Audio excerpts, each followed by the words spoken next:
Hello everyone, my name is Cecilia Gutierrez and I am currently a senior at the University of Houston. A little bit about me is that I have two siblings, one younger sister who is in high school and one younger brother who is in middle school. I will hopefully be graduating in December of this year with a certification in early childhood through 6th grade. I am currently in my first semester of student teaching at Durham Elementary, where I am teaching 3rd grade reading and writing. I actually have some ELL students in my two classes, so I hope that as I take this class, I am able to find more ways to support them as best as I can. I was actually born in Mexico, so growing up, my first language was Spanish, and I was also an ELL student. Unfortunately, I was not offered the best support, so I hope that I can offer the help I wish I could have received when I was growing up. As I said, I was classified as an ELL student growing up. My first language was Spanish, and I did not start learning English until I was in around 1st grade. In 1st grade, I was placed in a bilingual classroom where I was slowly introduced to the English language. In 2nd grade, I was in an ESL class, and then in 3rd grade, after taking some tests, I was placed into a fully English GT class.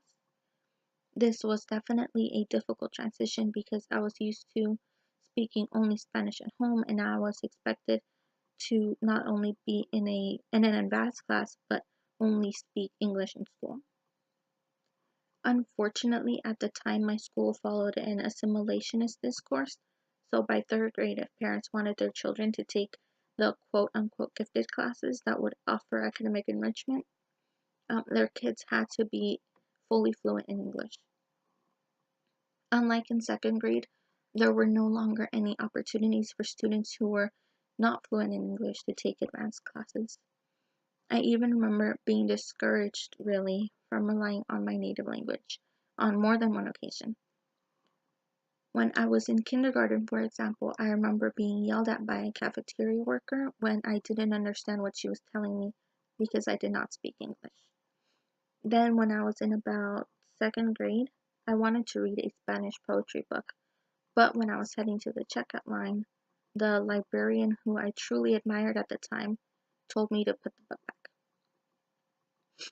She told me that I was not a little kid anymore and that if I wanted to read a poetry book, there were plenty of books in English. Even though I attended a school where the primary language for honestly a majority of the students was Spanish, I was made to feel like I needed to give up my Spanish roots in order to fully prosper in school.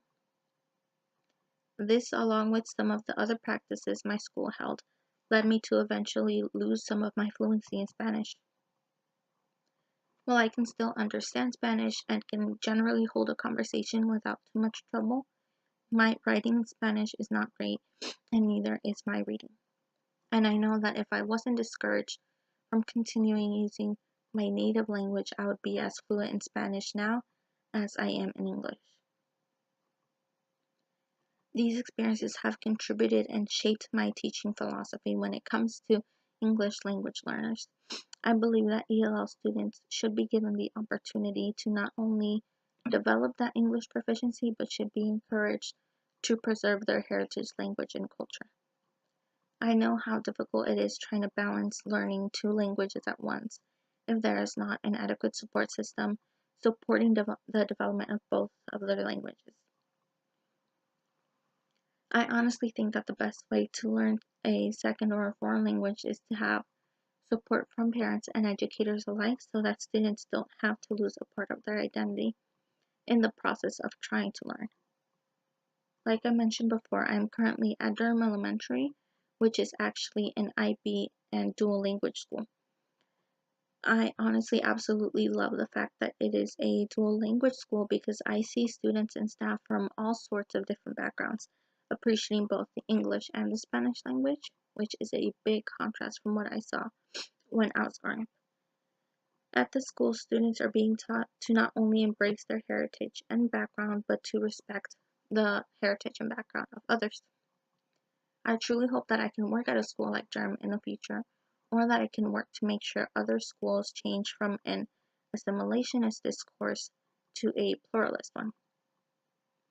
I believe that by encouraging students to have a positive mentality about bilingualism and learning new languages without having to give up others is the best way to ensure student success.